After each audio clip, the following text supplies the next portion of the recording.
Hey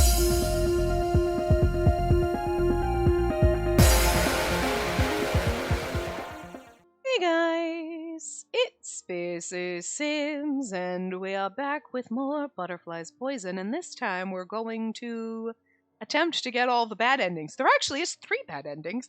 I didn't realize in the save file we're in now we have to create another save, so great, it's going to be out of order. Anyway, so we're getting the bad endings for Sheba's route. So I loaded save file 2, that's where we're starting.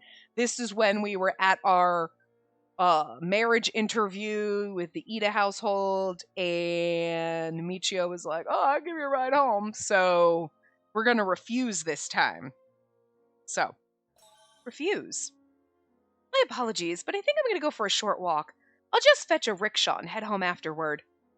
Oh dear, why? I'm a bit full, actually. If I get in a car now, I'll probably feel nauseous. Shall I accompany you to your home then? Oh, no, please, don't fuss over me. I genuinely enjoyed our meeting tonight, so I wouldn't want to impose on your kindness any further. Basie's second rejection forces Katsue, who seems like he has a weak will in the first place, to drop the subject. Michio, who contrarily looks like a forceful man, accepts her decision after saying that they'll drive her home next time. She hasn't been able to entirely calm down, and maybe they've noticed. Basie quietly sighs in relief, and after saying goodbye to everyone, walks away from the Teikoku Hotel all by herself.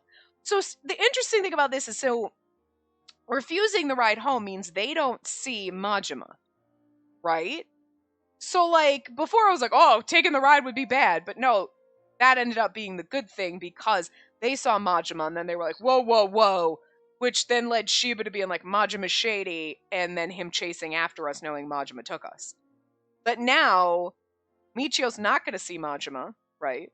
So he's not going to be able to pass on to Sheba. I know that guy, you know? So Sheba has no clue, so if Majima kidnaps us, we're dead. Well, shit! Always accept rides from strangers, kids! Also, if they have a white van, they have the best candy. Don't listen to me. So this is interesting. A lukewarm breeze passes by, caressing her burning cheeks. As the night goes on, the town grows livelier. Basie walks while listening to the comfortable hustle and bustle around her. Will I end up marrying that person? Maybe. I mean, nah, you're gonna end up dead, probably. Her grandmother looked so supportive, so she doesn't even need to ask her about it. Michio probably feels the same. As for Katsue, he gave the impression that he found her likable. Which means the final decision rests on Spacey's hands. In, I would say, not on. And this marriage talk will perhaps make her brother, Mizuhito, I don't know why I couldn't say his name for a minute, happier compared to the one that involves Sheba. Sheba, such a frightening man. She recalls his threatening attitude and shivers. He's the unpredictable sort of man if he's worked up into a frenzy. That makes more sense if you read it that way. Probably a bit too late at this point, but Spacey feels like she's finally getting a read on the man's temperament. It's not hard to imagine that her life will be much more peaceful and calmer if she marries a docile, soft man like Katsue. Nothing like that wild man. If she marries Sheba, she doesn't even dare imagine the kind of life she'd be leading. A happy, wonderful one, we know. Maybe he'll keep treating her like a toy. And then a car stops in front of her. The door opens and the first figure to step out of it's a beautiful geisha. Following her is a man. He's clad in a dignified Western attire and slowly makes his way out of the vehicle. Behind him is another geisha. It's a show of a rich man's lascivious? I don't know what it is. But anyway, behavior. Why my brain can't pronounce that right now. The two geisha follow the man while talking animatedly with their cheery and annoying voices. The man laughs, seemingly pleased with himself, and walks into a department store. For some reason, she sees Sheba in that man. Who can guarantee that Sheba won't stop playing with women? Rather, it'd actually be weirder if someone as rich as him refuses to be in Shinabashi or Akasaka? Play around with women. They just keep throwing fucking Japanese places at me. Shinbashi. Is, Shinbashi where they went in Hakuoki for the red light district? Why does that sound familiar? I don't remember. And from her experience on the night of the ghost stories, Sheba's unreserved toward women, and to him, all women are the same. He may be obsessed with Spacey right now, but their marriage is his goal. Once he's accomplished that goal, he'll probably move on to sleeping with his favored mistresses. This is so sad, because now she's having all these thoughts that are so wrong, but, like, you can understand why she got here. The image of the man she's just seen walking with 2 geisha by his side springs back to the back of her mind. I can't marry Sheba. As Spacey walks aimlessly in Ginza, the thoughts start to percolate through her mind. Hatsue, with whom she had dinner tonight, is an earnest man who's nothing like that womanizer. He do a better job cherishing his wife in comparison to Sheba? Spacey can't help but think the answer to that is yes. I mean, okay, we know, like, what's really going on with Sheba, and we know all the truth now because we have the good ending, right? But, like, from her perspective right now, it's absolutely right. Like, you want to be like, no, girl, go for Sheba! He's intense and passionate and he adores you. We don't, but she doesn't know that. She's like, yeah, he's got this intensity, which could be sexy. You're like, oh, yeah. But logically, you're like, no, that shit's trouble, though. It's nice right now, but it's going to be trouble down the line. She's not wrong in what she's thinking, but it hurts so much because you're like, well, we know he's better than this. And like, yeah, he's not the best at communicating his feelings and he's stupid with it, but, you know. And then, like, but she's not wrong in reality. If you were faced with 2 people like this, you'd be like, yeah, Sheba might be, like, exciting and sexy, but that's going to get old real fast, and it's going to be miserable because he's going to go off, because once he, like, she thinks, once he obtains his goal, which is to get her to marry him, then he's off fucking his mistresses. But, like, Katsue is like, okay, yeah, he might be boring, but, you know, sometimes boring is better than exciting. You know what I mean? Like, this game is, like, really good where you're like, I absolutely understand her thought process, and it's not wrong, but it's also wrong. Like, you know? Because, again, she only knows that top-tier level of Sheba, and, like, her assumptions about him are wrong, even though, in reality, they'd probably be right, you know? Yeah. Oh, but we're gonna get kidnapped by Majima and probably murdered, so whatever. Don't need to worry about it. Okay. Oh, okay. How do we... Oh, okay. That's it. So wait. No, that's not right. Several days have passed since her matchmaking. Tokuko comes to visit. Okay. So there was only a couple lines. I thought we were going to skip more. There's just a couple lines, so Grandma's back. Well, I think he's a wonderful man. Spacey answers and Tokuko nods, seemingly pleased with her answer. I'm glad you think so. And they're eager to go to the next step. Right, because they didn't see Majima, so... Are they? Positive. A single nod from you, and the marriage will be a sealed deal. Tokuko's eyes light up with excitement as she stares at Spacey. I'll let them know of your response. Will that be fine with you? Sheba flashes through Spacey's mind for a second, but her hesitation doesn't last long. Yes, grandmother, please let them know. Oh! The pain! Shortly after the other family was informed of Spacey's consent, preparations for the wedding begin. They conclude that the wedding should take place on the first anniversary of the death of Spacey's mother. Like, alright. At least in Sheba's route, like, will take place after the first. This is like, on the first anniversary of when my mom died, we should get married, because, I mean, I guess in a way you're like, it was a horrible memory, so let's have something that's festive and happy. But could you just imagine, I feel like that would overshadow your wedding day. You'd be like, it's my wedding anniversary! Oh, my mom also died this day. Like, do it like the day after or some shit. I don't know, you know? Like, okay. The other family's aware of her household's financial condition and agrees to take care of all the debts before a year passes. Apparently, the amount of debt that very nearly led her household to bankruptcy doesn't amount to much at all in the eyes of the Ida family. The fact makes Spacey ponder about the disparity and cruelty of this world, and honestly, she has mixed feelings about the other family's offer to help. However, just when she thinks everything's finally going to be alright, that man comes storming in. Oh. Explain yourself!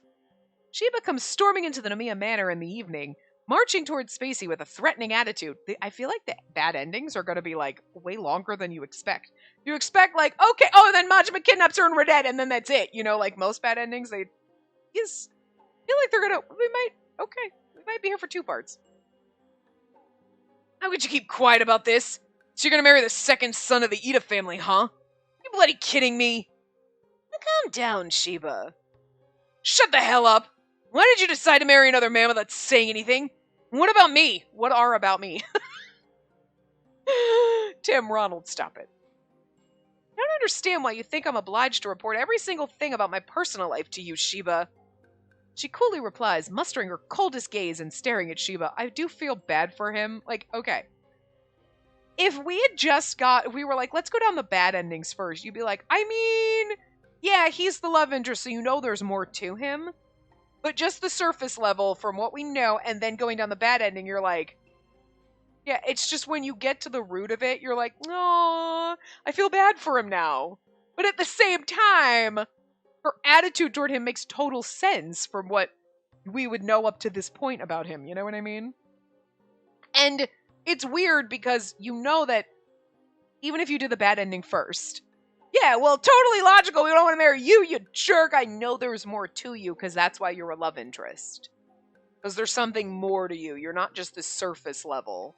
So, like, again, it's kind of hard in an Otome game because you're like, yeah, I can sit there and think you're a dick, but I know there's something deeper to you. You know?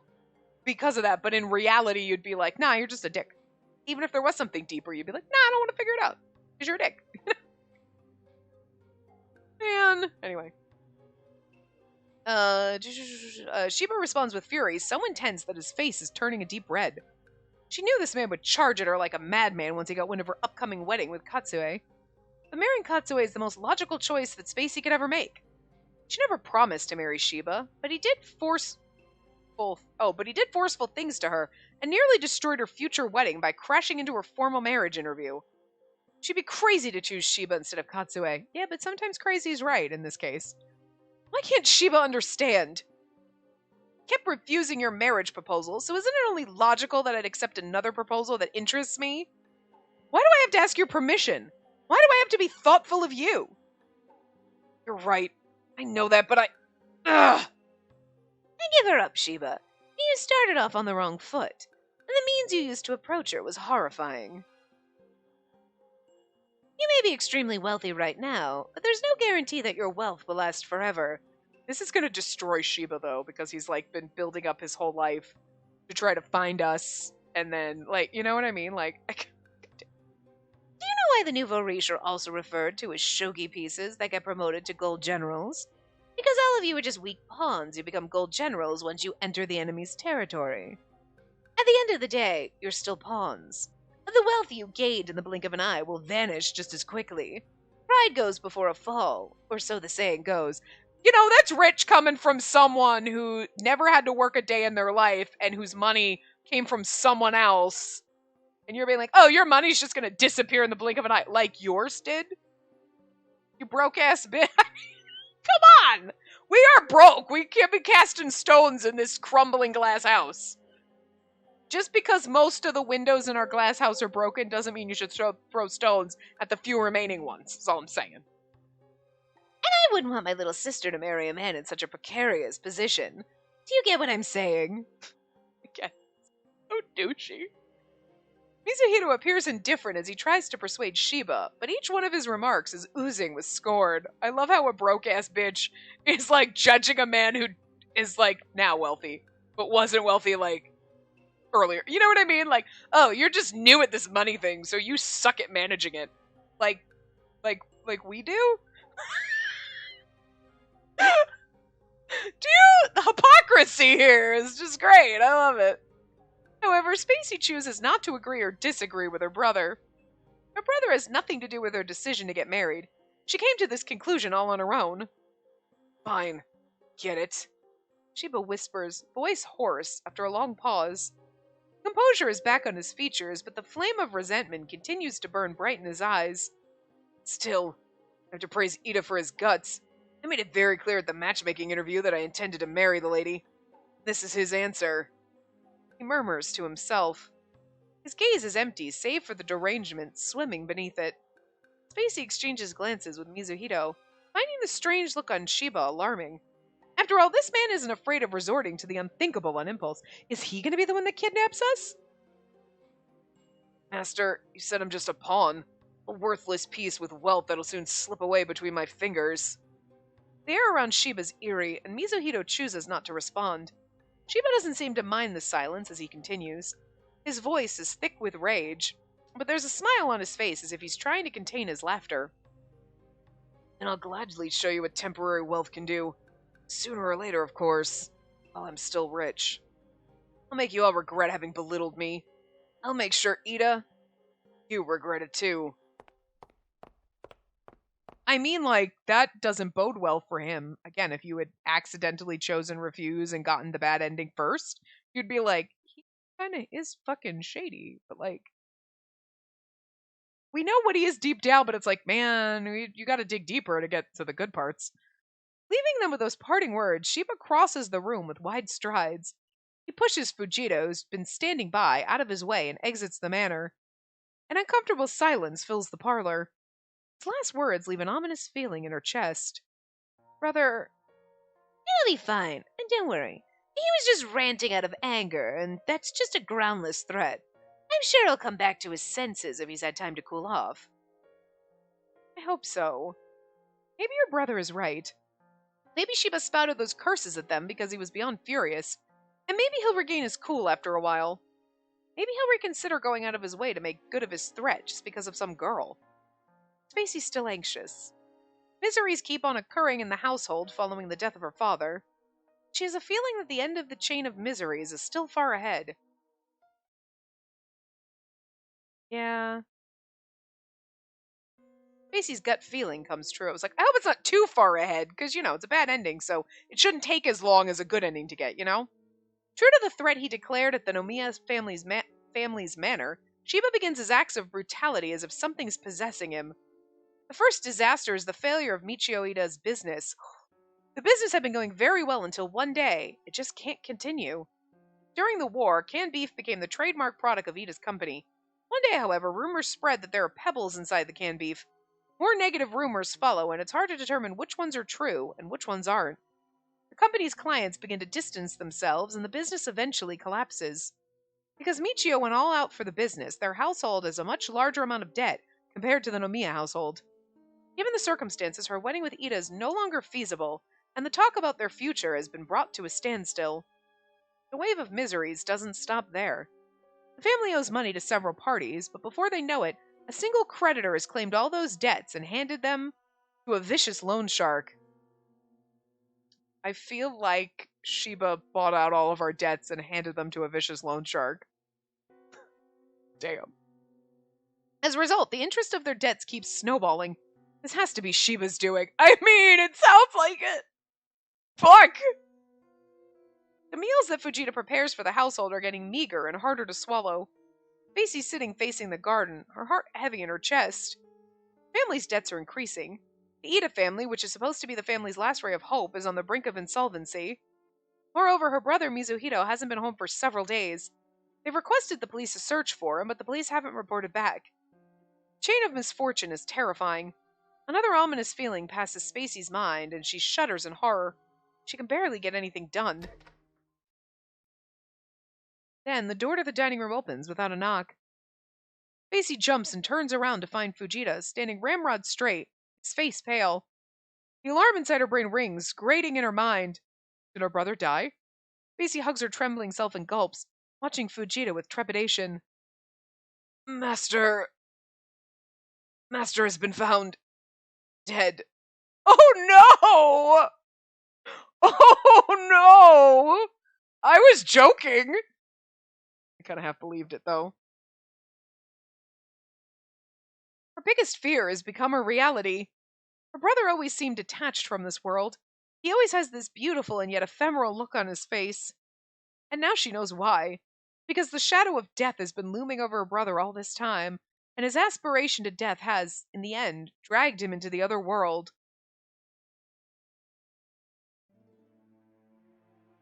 Mizuhito and a geisha you must have been familiar with committed suicide by drowning themselves. She goes to confirm her brother's corpse, but she can't tell for sure. His corpse is terribly swollen from having been submerged in water for a long time, making it hard to discern his original features.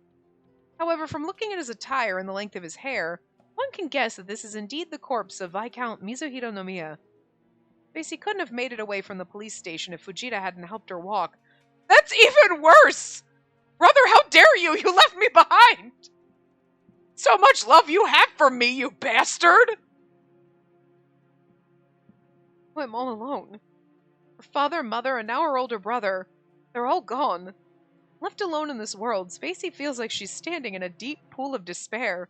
She's paddling her feet, scared, and not knowing how deep the sadness goes. Bad ending is amazing. Like, it's terrifyingly tragic. But I'm here for it. Like, god damn, I'm invested. Mother, why would you choose death? The question keeps repeating itself on her mind. I mean, they broke, and it's like, I can understand the stress he's under, but you left me behind. Could have been a murder-suicide, Jesus. Show me some respect. I feel like in one of Mizuhito's bad endings, there has to be a murder-suicide. She gets off the bicycle that the police lent her and hobbles toward the manor's gate, Fujita supporting her every step of the way. She must be dreaming. A horrible nightmare. If this is a dream, then she wants nothing more than to wake up right this instant. Nothing happens, and she's still trapped here. As Spacey walks toward the gate of the manor, she spots someone who clears all of the fog in her brain. Oh, for a second I was going to be... Majima? No. Standing in front of the gate is Junichi Sheba, watching Spacey and Fujita with arrogance clear in his eyes. Hey, my lady. It's been a while. You... Struck by the surprise, Spacey blanches and loses her voice. However, a lump of indescribable feelings of anger gradually fills her chest, and her pale cheeks turn redder by the second until they're bright crimson with rage. Hey. Heard? My brother is dead. He committed suicide and it's all your fault! Yes, I heard obviously, but why is it my fault? Master killed himself. How dare you! You were the one who created the cause of my brother's suicide! She shouts at the top of her lungs. The dams that are her tear glands break and hot tears stream down her face. I mean, to be fair, he's not the one who got us into debt. That was our mother, basically. But he did make it worse. So he kind of pushed an already unstable brother over the edge. But it's not exactly 100% his fault. So, I'm just throwing that out there. Give him back! Give him back right now! Give my brother back to me! Spacey wails. Fujita, who had been supporting her, raises his voice, his face ghastly pale. Mr. Sheba, I insist that you leave, sir. Are you giving me orders now? At least, please consider the timing. Please consider the lady's point of view. Spacey buries her face in Fujita's chest, wailing and sobbing like a wounded animal, pride forgotten. Sheba watches with an unamused expression on his face and shrugs his shoulders in exasperation. True. I don't think we can have a decent conversation with her in that state. But I'm here to help you. What did you say? Peter's out of the picture, isn't he? Now I'm the only one who can settle the debts of this household. Spacey doubts her ears. Wasn't it this very man who plotted everything? Who created this hell? Now this man, the mastermind pulling all the strings, is saying that he wants to help her? Was he in his right mind when he blurted out that offer? Yes. Come to think of it, the fucking dramatic music in the background. Dun dun! Like a murder mystery and we're about to get stabbed. Yes, come to think of it, the series of misfortunes began to befall this household shortly after this man showed up. Her father was killed on the day this man appeared in the manor. Since then, one by one her family members left her. I like how she's blaming Sheba for this now. This man is the cause of everything. This man has taken everything from her.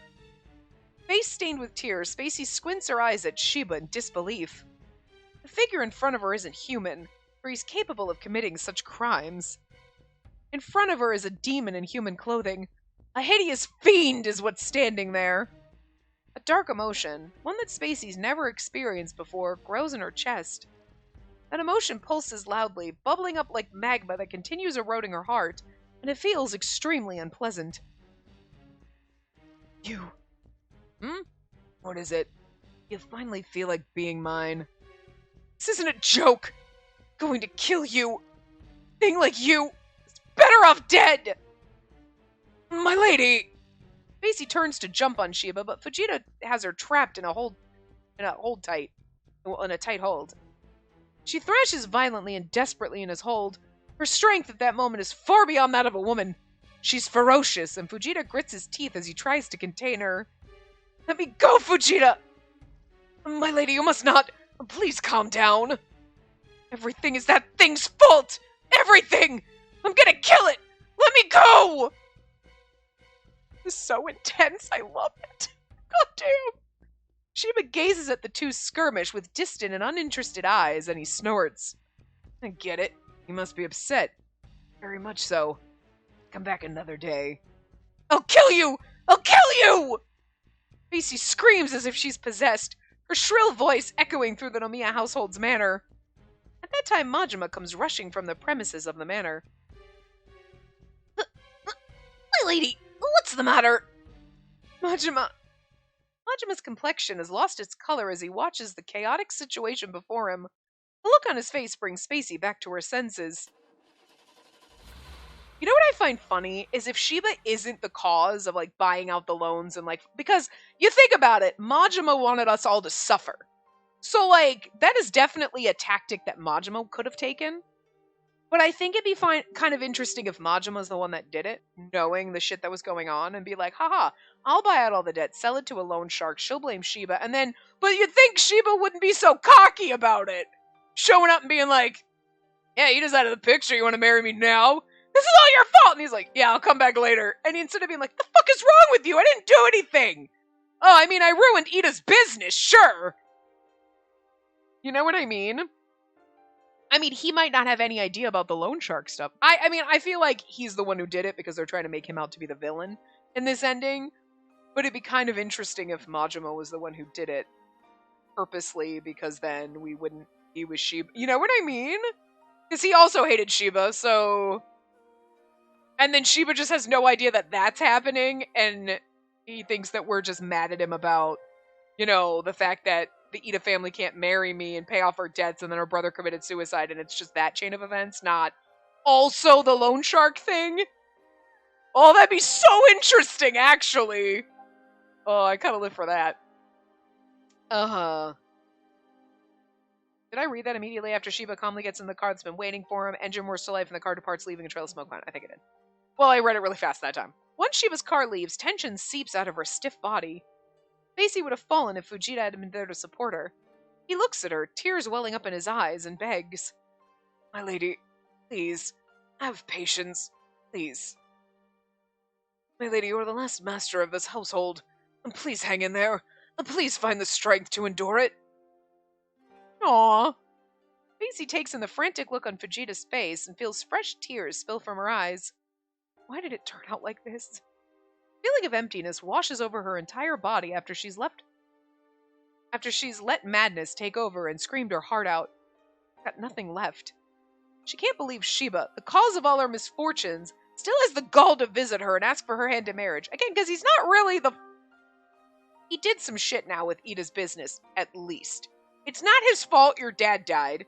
It's not his fault your mom died. It's not necessarily his fault that your brother committed suicide, because we don't know if he's 100% to blame for the loan shark. I fully believed it full. I'm like, damn, that sounds like something he would do. But now that we're here at this point, it's like, maybe it wasn't him. Maybe it was Majima. You know what I mean?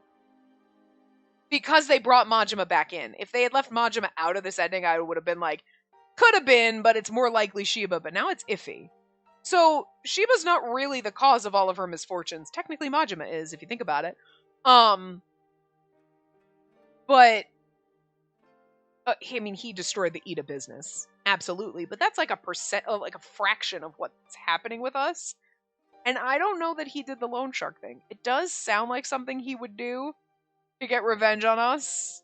You know what I mean? But at the same time, if he wanted us to marry him to be able to pay off our debts, why would he make our debts even greater? Because then that's more money he would owe. You know what I'm saying?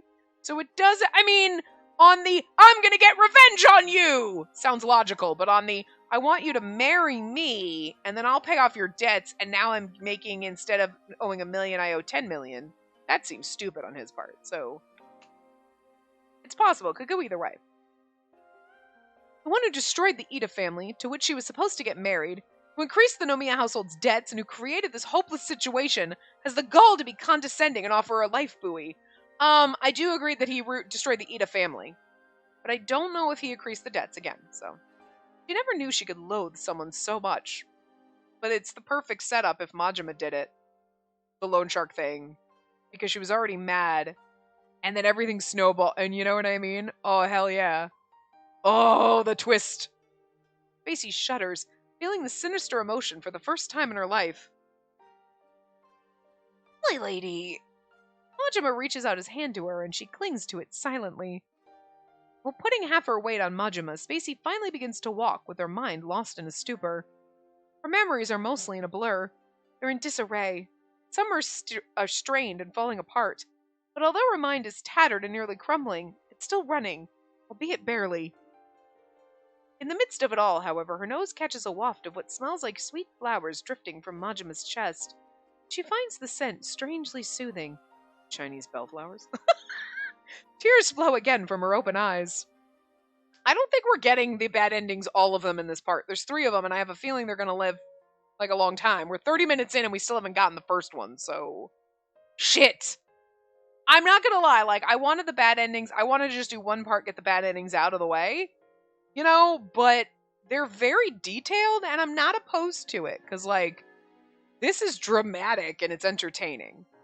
I also don't have, like, a full, like, I can't go over time today, so I think this is going to have to be at least 2 parts, because I definitely don't think, oh my god, I just backtracked my guide by accident. I closed the page.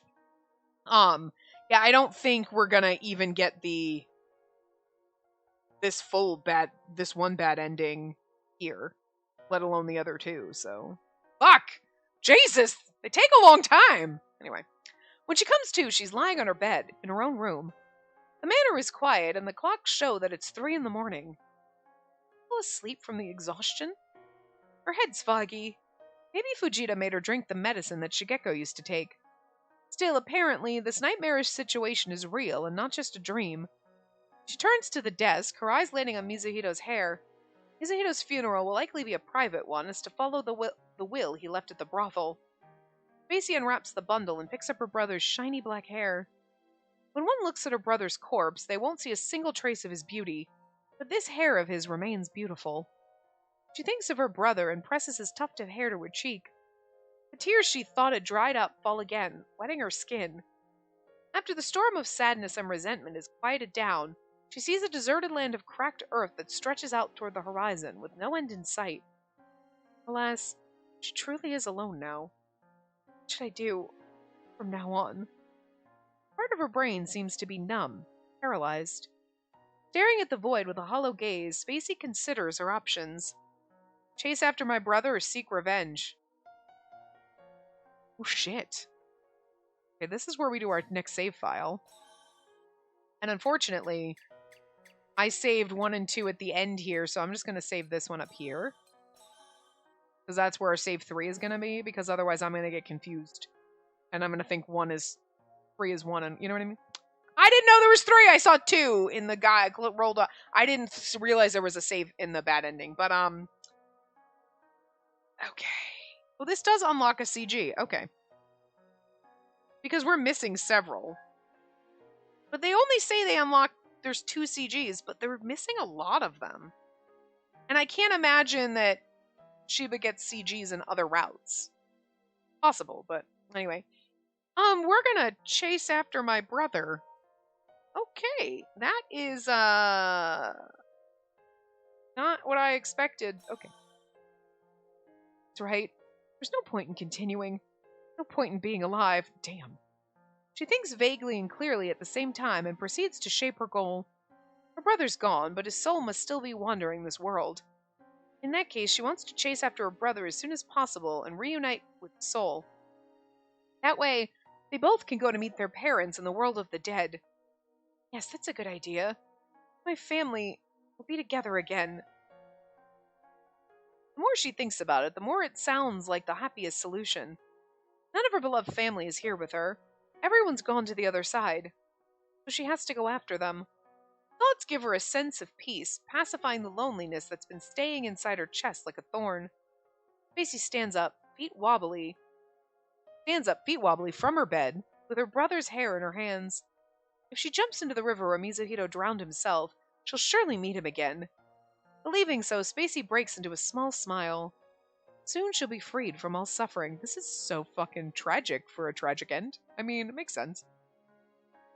The smile on her face is one of great relief.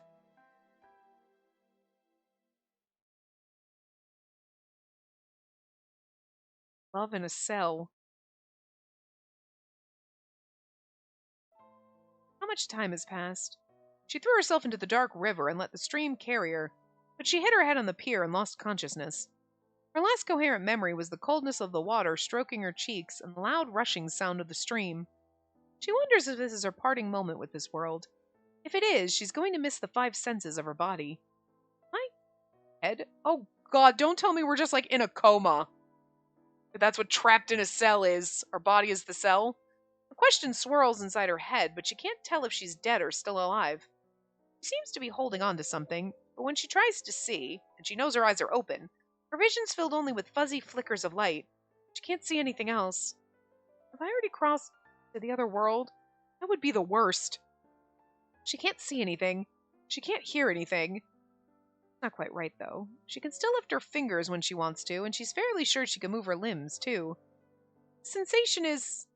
yes, a futon bed. The weight on top of her body must be a blanket. This feels a lot like someone's tucked her into bed and laid a blanket on top of her. The question slips out of her mouth once it's on its own accord. Oh, she can talk. She can hear her own voice. What, are we just blind? But her vision is totally obscured. Is she blindfolded? Oh! Okay, I was like trapped in this. Oh my god, we're just like trapped in a coma in our own body. Just, our body's basically dead, but we're still in there. Like, okay, I'm just gonna sit here until my body dies, I guess. That's terrifying. Oh, I'm gonna guess we jumped in to the river and then Majima rescued us and now we're like in a prison in Shanghai like he was gonna originally do. She lifts her hand in front of her face, but she can't see her hand. She blinks and her eyes obey, but they won't see. Why? Her pulse is beating hard, the sound loud in her ears. Oh, her heart's beating. Is she maybe alive? But then why can't she see anything? And where is this? Why did it turn out like this? A plethora of doubts and waves of fear and anxiety rush to Spacey's head. She freezes in the futon bed. Unless Sheba found us and is now keeping us prisoner as his sex slave. Not sure I like the idea of that. That makes me like, oh no, Sheba, don't do it! Although, when you have bad endings and your love interests are horrible scumbags, there's something about that. You're like, alright, they're not perfect. Terrifying, but you're like, okay. I'm kind of here for it. I'm not gonna like it, but I'm gonna like it. You know, it's weird. Fearfully, she tries to sit up. The blanket slides down from her body, and she's probably wearing a yukata. And then she feels slightly dizzy, like her body has lost its core, and she can't find any ounce of strength in her. But she sits up and succeeds. Simple act has her breathing roughly. And yes, her eyes still can't see anything. What's wrong with me? What happened to me? At that time, she hears footsteps approaching from afar. Spacey sucks in a nervous breath. Her body grows rigid. Someone else is here. The footsteps are drawing near, but then they stop, perhaps realizing that Spacey's now sitting up in the futon bed. Oh! God, it is Sheba! Oh, shit! Oh! Oh, no! I'm kinda here for it, though. Like, oh, no. Okay, this is like one of Orlok's tragic bad endings in Pio Fiore, where Dante was just awful, and you're like, Dante, why? I loved you, but you're like, no, but it's fitting of like a mafia boss. You know what I mean? Where sometimes the tragic bad endings, you're like, no, but you know, I'm kind of here for it. Like, and this is gonna be one of those where like I can see where this is going, and like, I love it, but I hate it. Like, I kind of like it because we know it's not really Sheba. I mean, you know what I mean. It's not who he really is. It's just all the terrible circumstances of pushed him into this horrible, deranged psychopath, but I'm kind of into it, not gonna lie. You're awake. That voice. Sheba? Are you Sheba? Wait there. I'm gonna go call a doctor. The footsteps walk away in a hurry. Spacey's horrified.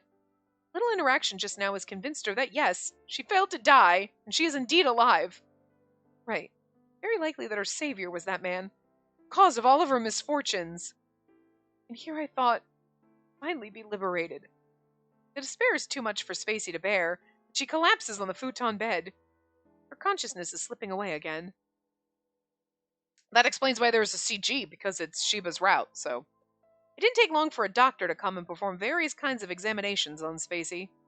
In addition to her head injury, she also has a slight fever. Other than that, she's perfectly fine. However, it turns out she did lose her eyesight. Oh, so we just blind! Okay, I thought maybe he blindfolded us. It seems that people who hit their heads sometimes do become blind. While some of these cases of blindness are temporary, most aren't. After telling them that he'll be back for another examination, the doctor leaves. The instant Spacey's left alone with Sheba, dark clouds clog her chest. She not only survived, but also lost her eyesight. To top it all off, this man has gotten a hold of her. This must be hell. So your eyes can't see anymore. Mutters, his tone heavy, rests his large palm on Spacey's forehead while she's lying down on the futon bed.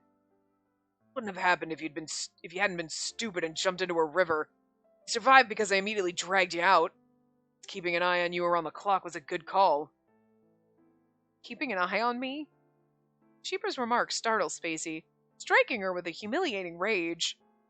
The rage slipped out, and Sheba could detect it from her tone because he chuckles. Why are you angry about it? Thanks to my surveillance that you survived. What if I didn't want to be saved? She can't hold the rage in any longer and slaps the hand on her forehead. Why did you have to save me? I wanted to go where my brother is, where my family is, as soon as possible. Can't let you die. The hand that she slapped away now reaches out to cup her cheek. She lifts her hand to slap it away again, but his other hand stops her. That's when she feels Sheba's breath fanning her forehead, and her entire body is petrified. He's like, if you won't take me willingly, I'm gonna take you by force. Yeah, because the doctor came to see us, but I'm sure he paid the doctor off. The doctor's like, what, Spacey? Haven't seen her. Nope. She gulps, the difference in their strength overwhelming. Her lip is trembling because the eerie silence is terrifying. Where am I? Doesn't matter now, does it? Can't see anyway. Can't see. Everywhere's the same. Let me go home. Vegeta must be looking for me now. Looking for you? Tone grows ominous. No one, not a single person is looking for you out there. You're saying we're dead. In the eyes of society, your entire household's been completely wiped out. Hits her like a bucket of cold water. She can't understand what Sheba's saying. Her entire household's been wiped out? But she's here, alive.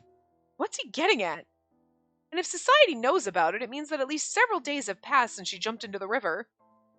Spacey feels like she's just come back to reality after wandering into a different realm. What happened while she was out? Really a pity that you lost your eyesight. I'm actually thinking of showing you all the newspapers once you woke up. Every headline's dramatic. Oh, the tragedy! A household's chain of misfortunes, or something along those lines. Your manor's now a sightseeing spot for curious onlookers.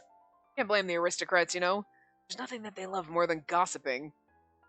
Wait a minute. How could that be possible? I'm here! I'm still alive! Found a corpse that looked a lot like you. The corpse seemed to have been marred until its original features are unrecognizable. Much like your brother's. But it does look like you, and more importantly, it's wearing your kimono.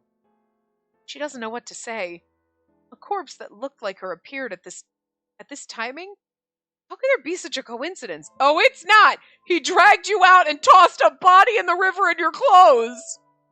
And above all, the corpse is wearing her kimono. This can only mean one thing. Oh, how did you transport the corpse? What are you talking about? Don't play dumb! I know it was all you're doing, wasn't it? The only man who could help himself to her kimono is him, the man who saved her life. How could he do something so cruel?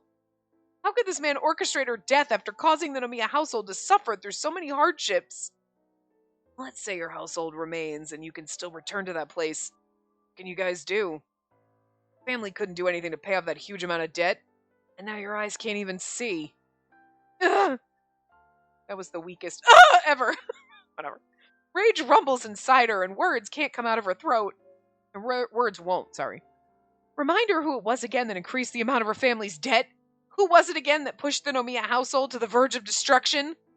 She wants to scream those words, yell them again and again in his face, but she knows doing so is futile. It won't affect him, because he's a demon. Heartless demon, and she isn't foolish enough to hope that a demon would lend her an ear. I know you won't believe me, but I'll say this anyway. I wasn't the one responsible for the increase of your household's debt. I did drive Ida into a corner, but never did anything to harm your family. You're right. I don't believe you. Yeah, figures. Corpse modification. I didn't come up with the idea myself, but did make the final decision.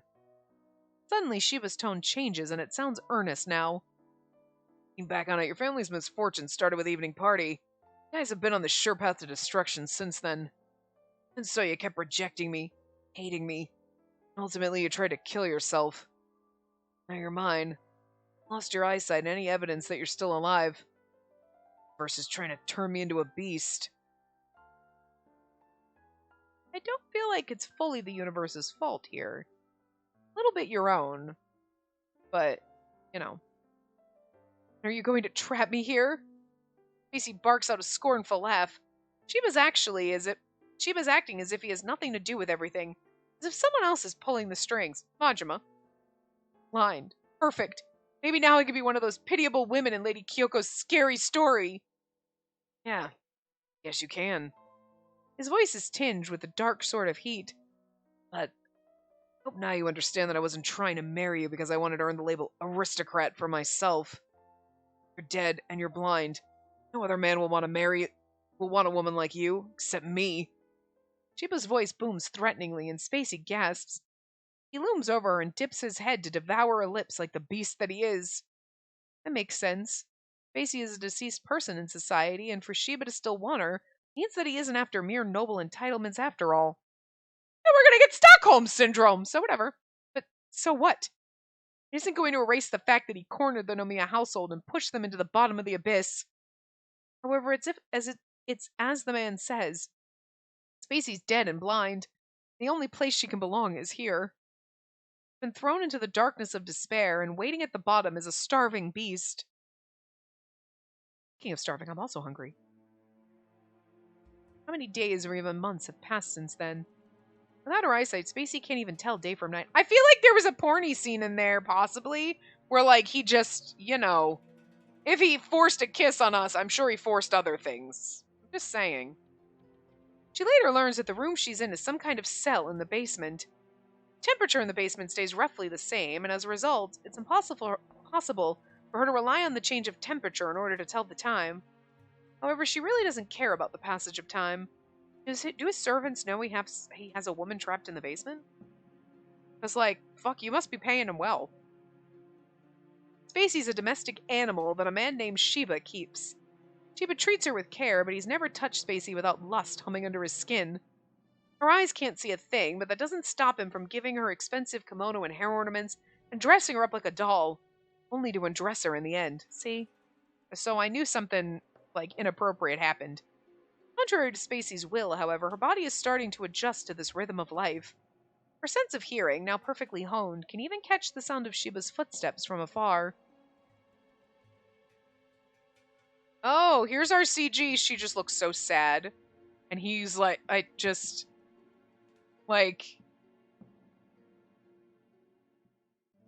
it's so sinister. Here, try wearing this today. Her keen ears pick up the rustling sound of soft fabric. Fell in love at first sight with this at the kimono shop. You see, I'm starting to look forward to visiting the shop ever since I began dressing you up. Like now I can understand how women who are crazy about kimono feel. She can tell that he's draping something thin and smooth on top of her yukata. Probably a silk gauze. Sheba doesn't know how to put on kimono or tie a kimono sash, so he's usually satisfied with making her wear pieces of clothing that simply have to be draped over or coiled around her. Perfect. This does look good on you. I know you can't see it, but this is a beautiful blue color, like the sky. Now, if we put this white lily in your hair, yep, look beautiful, beautiful. You're like a goddess descending from heaven. Sheba busies himself dressing Spacey up like a doll for a while, making her try different looks. There's a part of this that you're like, again, let me dress myself, but this like, I'm not necessarily mad about a man wanting to dress me in beautiful things and buy me beautiful things. You know, this circumstance is not the best.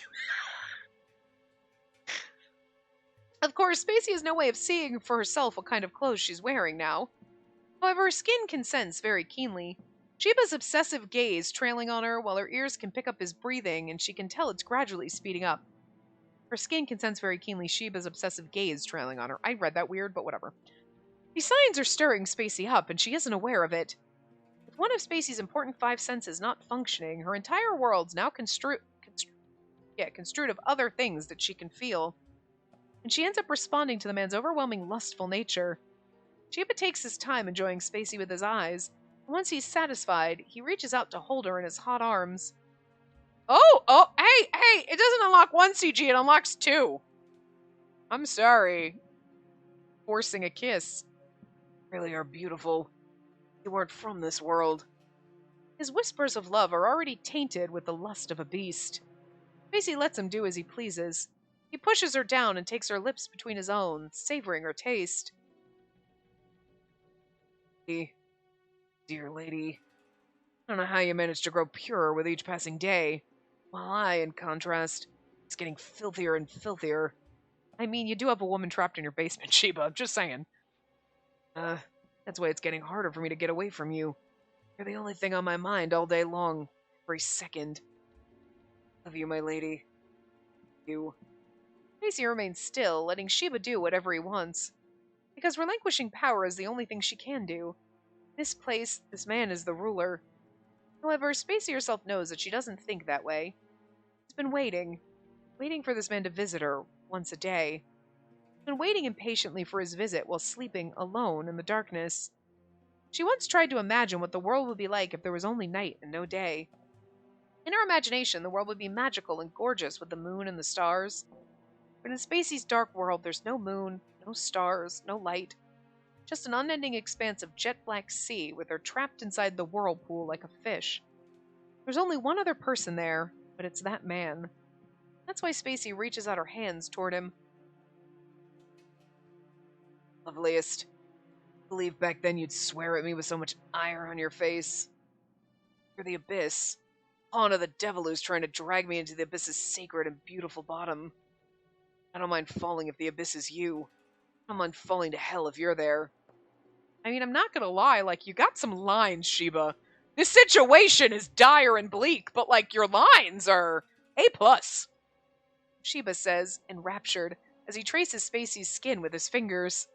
She persistently tries to memorize the undulations of the muscles of Sheba's back with her own fingers. Her fingertips have become sensitive since she lost her eyesight. Her hands can feel, in great detail, the texture of the vellus hairs on his back. Oh. No, back hair. No, that's I mean, I guess everyone's technically got light fuzz all over your body, but, like, maybe that's what they mean? What's vellus mean? I don't know. Her sense of smell and hearing are much sharper, too. And at this moment, her remaining senses are picking up vivid details. I'm just thinking when they say hair on his back, it's not like the tiny, like, I mean, I guess it's like the tiny, like, itty-bitty, not, like, hair that you have everywhere on your body, you know what I mean? You're like, okay, like, it's gotta be that, because otherwise it's like, your full Yeti back hair where it's, like, burly and, like, gross, first of all, I'm sorry, I'm not a fan. I have a weird thing about body hair, like, I'm not a fan. Like, I don't. But, like, back hair is just the worst. Sorry, but, like, dude, if you're a guy, shave that shit, wax it something. That's just, no. So that's just what I think when they talk about back hair, but I'm assuming it's, like, the tiny little peach fuzz that you have technically on a lot of places in your body. Like, my arm hair is like I don't have any. But you know what I mean? It's like, you don't notice it. It's not like, oh God, what is that? Put it away, Yeti. You know what I mean? Not that kind of back hair. But you can't talk about hair and backs together without me getting a little creeped out, so. think that's just my misinterpretation. As a result, the sensation she feels when he touches her skin is enormous. A feather-light stroke is all it takes for her to feel a current running down her spine, one that's powerful enough to make her skin erupt in goosebumps. It's kind of sad that she's gotten to the Stockholm Syndrome point where she's kind of enjoying his touch, even though she doesn't want to. And it feels good. The only thing she's capable of thinking about. It's a distorted sort of joy that she feels inside this damp, warm basement. Macy's starting to think that maybe she didn't survive. Maybe she fell into a hell where she's required to indulge in these hideous acts. That explains why there's such an inexhaustible desire between them. She's sure this feast will continue forever unless she can wring this man dry to the bone. Lady, love you. I love you. And now he's crying. My lady. In the CG, but I'm also wondering what's actually happening that we're not seeing. Every time he exposes his defenseless figure to her like this, Spacey always has to argue with the impulsive voices in her head. She wants to bite his jugular, or take the hairpin in her hair and use the tip to stab him in the head. I enjoy his touch, but I still want to kill him. And this hell will be over. She'll kill this man and finish her own life by tearing out her own throat. However, Spacey always fails to carry out these plans. A spineless coward. She sneers at herself. There's a new life in her stomach. The man will probably notice soon. Oh no! Oh, that's worse! She surprises herself by starting to think dearly of the life dwelling inside her. It looks like she's not completely lost her sanity yet. And now that she's content with the status quo, she probably won't be able to get where her brother, mother, and father are. Not anymore. Oh, what's gonna happen to me now? Macy groans in a world without light. She's bound to the prison called her own body. What will happen to her in the future? What will happen to this child once they're born? Macy closes her eyelids, covering her unseeing eyes, and in complete darkness she accepts the man's burning kisses. On the back of her eyelids she can see a cold, dark river and something floating there. Not something. Someone. It's Spacey herself. The moon illuminates her pale face, and she doesn't know if she's alive or dead. She scrunches her eyes and opens them. She doesn't see anything in the darkness. The moonlight's a blurry reflection on the pitch-black, abysmal glass orbs of her eyes before it rises and vanishes. I think the most tragic part is now she's like, because then you're like, my god, now she's pregnant, and holy fucking shit. That has to be the most traumatic thing for me, is not being locked in a basement. It's like, now I've got to be pregnant? Well, what the fuck? That's the worst. But I think it adds something to that ending, like, holy fucking shit, what the hell? Oh my god. So we're not gonna like see a CG right now, because even though we're at the end of this part, we still have 2 other like bad endings to go through. So I will not bother starting one right now. We'll just start the next one. We'll probably do save file 3, so that same ending, we're just gonna, instead of chase after my brother, we're gonna do the other option. So it'll probably go a little bit faster. But yeah, I maybe finish them in the next. I don't know. Like, holy hell. These bad endings are legit. They're intense and they're long, and I was not expecting that, but like, I think I was really not expecting the game to be as long as it is just because of reading the guide and saying, oh, it took about 25 hours to finish the game, and I'm like, here we are, like, what is this, the 13th hour? And like, we're still in Sheba's route? Like, we're halfway through it, and I mean, like, again, I must talk, like, for 90% of the game, I guess. Jesus, I don't know. But anyway, so I think my expectation was that it was going to be a lot shorter.